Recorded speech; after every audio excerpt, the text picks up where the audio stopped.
Picture this, you've just installed your 5th mailbox in 6 months. Each one cost you money. Each one took hours to set up. And each one ended up flattened under the bumper of the same HOA patrol cars. How many times would you replace it before you said, "Enough is enough"? Curtis Delaney didn't have to wonder. Standing on his ranch outside Abilene, Texas, staring at his brand new mailbox folded in half like a piece of scrap metal, he knew exactly where that line was. The white SUV with HOA patrol decals had just driven off like nothing happened. Again. But this time was different. This time, Curtis wasn't just angry, he was done playing their game. The 52-year-old rancher had worked oil rigs, fixed equipment, and built his life with his own hands on this modest spread of land. His ranch wasn't huge by Texas standards, but it was his pride. Fenced pasture, a farmhouse, and a shop where he could weld and repair anything that needed fixing. Everything except his relationship with the HOA. The pattern was unmistakable. Every few weeks, another patrol SUV would accidentally clip his mailbox. The metal post would snap, the door would hang open like a broken jaw, and Curtis would be left cleaning up the pieces. Meanwhile, his neighbors' mailboxes, some rusted and crooked from years of weather, stood untouched. When Curtis brought it up at HOA meetings, Chairman Gregory Winslow would lean back in his chair with that practiced authority and dismiss it. "Those roads are tight, Curtis. Mailboxes get hit all the time. Maybe move your post back a few feet. Move it back." Like Curtis was the problem. Like his property didn't matter. His neighbor Sherman Hayes noticed too. "You sure they're not doing this to mess with you?" Sherman asked one day at the grocery store. "You challenged the HOA about that fence rule last year. Folks don't forget." That stuck with Curtis.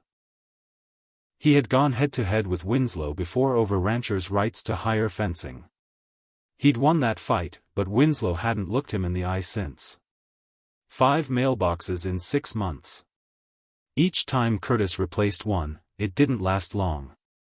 The message was clear, whether intentional or not, you can't win. But Curtis had a different message in mind. Late at night in his shop, Curtis began sketching designs. Steel beams. Concrete foundations. Rebar reinforcement.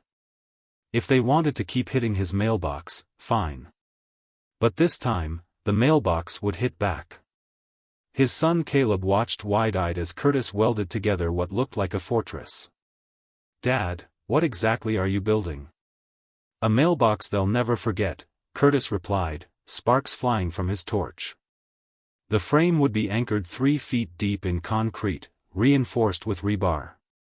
From the outside, cedar planks would make it look like any ordinary country mailbox. Hand-stained, rustic, harmless. But inside? Pure steel skeleton, built to last. "You really think this is the answer?" his wife Renee asked, worried about escalation. Curtis didn't hesitate. "I know it is. Every time they drive through that box, they're telling me my property doesn't matter. If they hit this one, they'll finally feel what I've been feeling." Installation day came in early June. Curtis dug deep, mixed concrete, and set his creation into the earth like planting a steel tree. When he stepped back to admire the finished product, it looked perfectly normal. Ordinary. Just another mailbox on a country road. But Curtis knew better. The first impact came on a Thursday afternoon. Not the thin metallic crunch he'd grown used to, but a heavy, meaty thud like steel colliding with bone. Curtis sprinted from his barn to find a white HOA patrol SUV sitting tilted on the shoulder, steam curling from its crumpled hood. The front bumper sagged, headlights shattered, plastic scattered across the gravel. And there, standing proud and unmarked, was Curtis's mailbox. Perfect. Untouched. The day's driver stumbled out. "What the hell is that thing?" Curtis smiled for the first time in months. "It's a mailbox." Neighbors gathered. Some laughed, others worried about lawsuits. By evening, Gregory Winslow himself arrived, furious. "This is reckless, Curtis. You've created a hazard." "Look at what they've done to my property," Curtis shot back. "5 times. Not once did you show up. Not once did you offer to fix it. Now suddenly you care?" The community split. Half stood with Curtis, fed up with the patrols.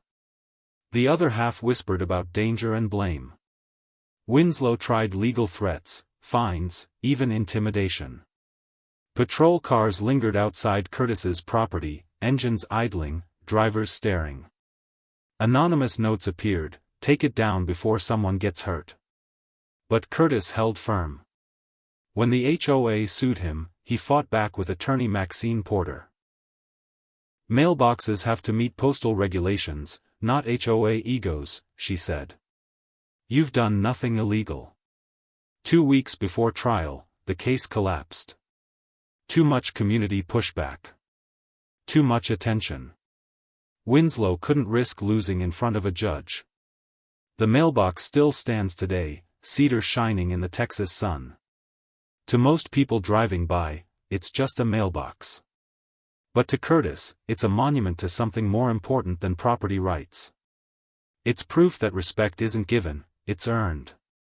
And sometimes, it's taken back. Drop a comment below and let us know where you're watching from.